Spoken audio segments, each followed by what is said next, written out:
Olá, boa tarde, aqui Rita Nunes com mais um vídeo para vocês.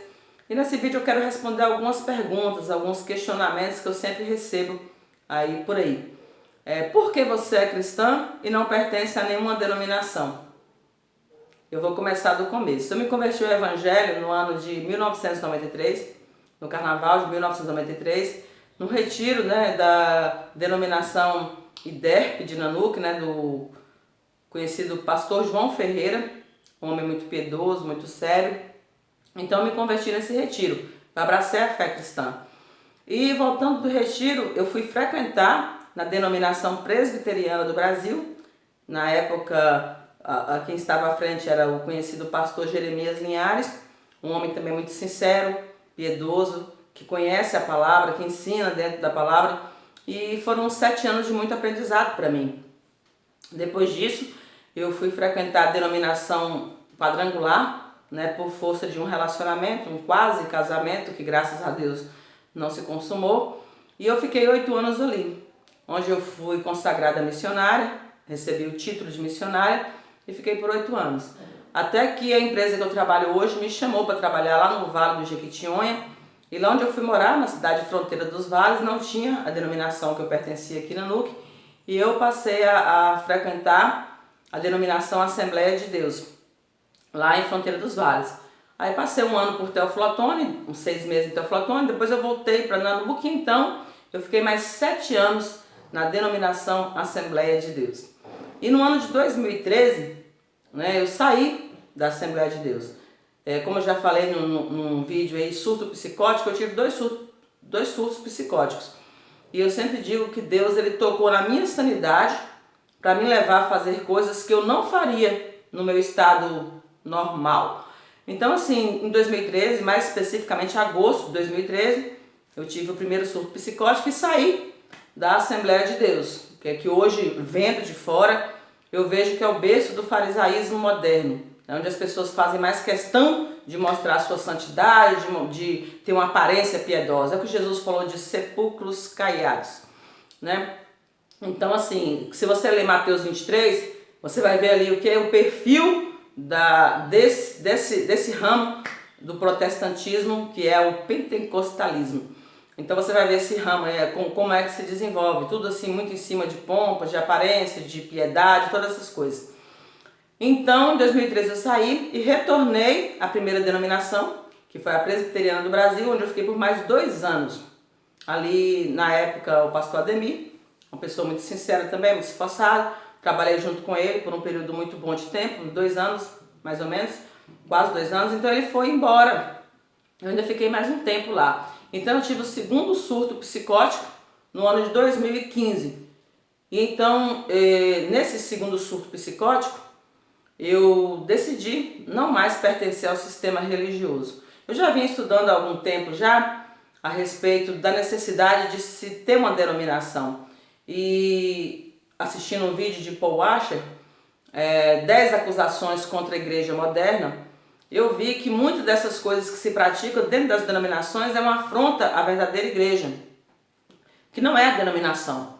A igreja é o corpo de Cristo, formado de pessoas que são, como Pedro diz, templos de pedras vivas. Lá em, se não me engano, 1 Pedro capítulo 2, ele vai falar que nós somos templos de pedras vivas, casa e morada de Deus no Espírito. E então, me reportando à explicação que Jesus deu à mulher samaritana em João capítulo 4, onde a mulher pergunta para ele: Senhor, onde adoraremos o Pai? E Jesus fala assim: eis que vai chegando a hora que nem nesse Monte Gerizim, nem em Jerusalém adorareis o Pai. Mas o Pai é Espírito, e importa que os seus adoradores o adorem em Espírito e em verdade. E são esses que o Pai procura.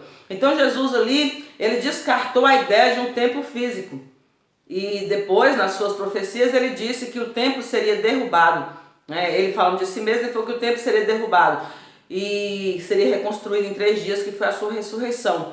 Mas também ele fala que não restaria pedra sobre pedra que não fossem derrubadas. Então no ano 70, mais ou menos no ano 70, o templo de Jerusalém foi destruído e nenhum apóstolo mandou reconstruí-lo. Paulo nunca mandou reconstruir nenhum templo, pelo contrário, após a ascensão de Jesus em Atos 2 e a promessa do derramamento do Espírito Santo, a igreja nunca mais construiu nenhum templo, a igreja reunia nas casas. Lá em Atos 2 vai estar escrito que os cristãos tinham tudo em comum, né? Eles se reuniam de casa em casa, né? E ninguém tinha de mais, nem ninguém tinha de menos, eles repartiam entre si as suas coisas. Então nós vemos que a partir de Atos 2 é o nascimento, o surgimento da igreja da qual eu faço parte, da qual você faz parte, a menos que você seja judeu. Porque só estavam incluídos no plano de salvação, anteriormente à morte de Cristo, somente os judeus. João, se eu não me engano, capítulo 1, versículo 12, vai dizer: veio para o que era seus, mas os seus não o receberam. Mas a todos quantos o receberam, deu-lhes o poder de serem feitos filhos de Deus, a saber os que creem no seu nome. Então só são filhos de Deus aqueles que creram em Cristo. E a era da graça se inaugurou após a descida do Espírito Santo. Então tem duas fases aí. Antes, a antiga aliança, a lei. Depois, a nova aliança, a graça. Se você vê a partir de Atos 2, quando o Espírito Santo é derramado, é que o Evangelho começa a ser pregado às outras nações, aos gentios, dos quais eu e você fazemos parte. Antes disso, a salvação era para Israel. Por isso a lei é restrita a Israel e não aos gentios ou à igreja. Pedro vai dizer assim: vós que não erais povo, mas agora sois povo, que não tinhais alcançado misericórdia, mas agora alcançastes misericórdia. E depois vai dizer: vós sois a nação eleita, o sacerdócio real, a nação santa, o povo de propriedade exclusiva de Deus, a fim de proclamar as virtudes daquele, né, do nosso Deus. Então, assim, a igreja, ela surgiu depois do derramamento do Espírito Santo, né? Antes do derramamento do Espírito Santo, o povo de Deus era só Israel. Depois do derramamento do Espírito Santo, ali em Atos 2, quando o Espírito Santo é derramado, e aquelas pessoas de todos os povos e nações que estavam ali em Jerusalém no dia de Pentecostes, eles escutam os judeus falarem nas suas línguas das grandezas de Deus. Então começa realmente o derramamento do Espírito Santo. E do que temos notícia, a primeira família a se converter foi a família de Cornélio, ali desculpa, faltou aqui. Eu sei que Cornélio foi o primeiro gentil convertido juntamente com a sua família, de que nós temos notícia, né? Inclusive Pedro, que era judeu, teve até uma certa resistência em ir até Cornélio, se não me engano Cesareia. Ele teve uma resistência, ele não queria ir pelo fato que ele achava que ia se tornar imundo frequentando ali a casa de Cornélio. Você pode procurar lá em Atos, né, a partir da conversão, a primeira conversão. Então, assim, até o próprio Paulo, que veio a ser o apóstolo dos gentios, ele perseguia, entrava nas casas e matava os cristãos, perseguia, levavam presos os cristãos. Ele consentiu na morte de Estevão, né, diácono, jovem diácono Estevão.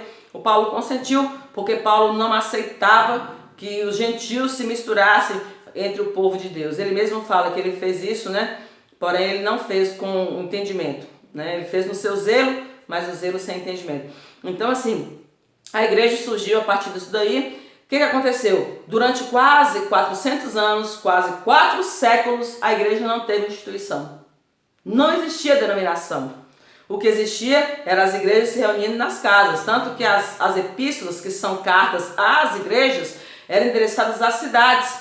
A cidade dos Gálatas, né, dos Galáxias, era a cidade de Tessalônica, onde estavam os tessalonicenses, a cidade de Filipos, onde estavam os filipenses. Então, assim, eram direcionados às cidades. E até no livro de Apocalipse você vai achar lá as cartas às igrejas do Apocalipse, todas são cidades. Esmirna, Pérgamo, Sardes, Éfeso, Tiatira, todas as 7 igrejas do Apocalipse são cidades, não são denominações, tá? Então, assim, a partir do século IV, o imperador Constantino se converteu ao Evangelho e aconteceu o casamento do Estado e da Igreja.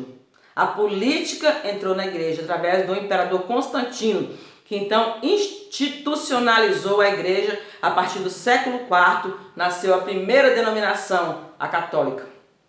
Isso durou até o século, mais ou menos o século XVI, né, quando o monge católico Martinho Lutero pregou as suas teses ali na igreja de Wittenberg e começou a reforma protestante, onde veio o protestantismo. da reforma protestante iniciada por Lutero e por Calvino, nasceu o protestantismo, começou as denominações protestantes, que começou pela presbiteriana do Brasil, a batista, a metodista, e depois vieram essas aí que essas por último aí, essa da graça universal, que só o sangue do Cordeiro, né? Fala sério.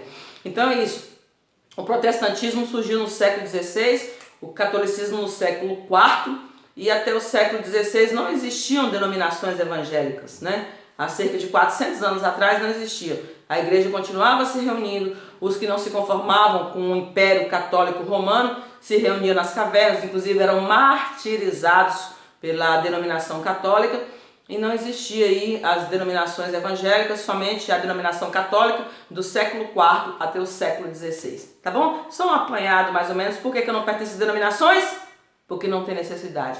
O evangelho é no caminho. Lá em Atos dos Apóstolos fala que os cristãos eram conhecidos como os do caminho. Então o evangelho é na vida que se vive, é na forma que se serve a Deus e que ama o próximo. Isso é o evangelho de Cristo. Se Jesus viesse na terra hoje, ele não subiria em nenhum púlpito de denominação, porque o púlpito de Jesus era as encostas dos mares, eram as ruas, as vilas, os becos, as colinas, era esse que era o púlpito de Jesus. Ele não pertenceu à classe religiosa de sua época, pelo contrário, ele sempre que se reunia com eles, os acusava de hipocrisia, né? Sepulcros caiados, né? Era assim que Jesus os chamava. João Batista chamava de raça de víboras e Paulo chamava de judaizantes, né?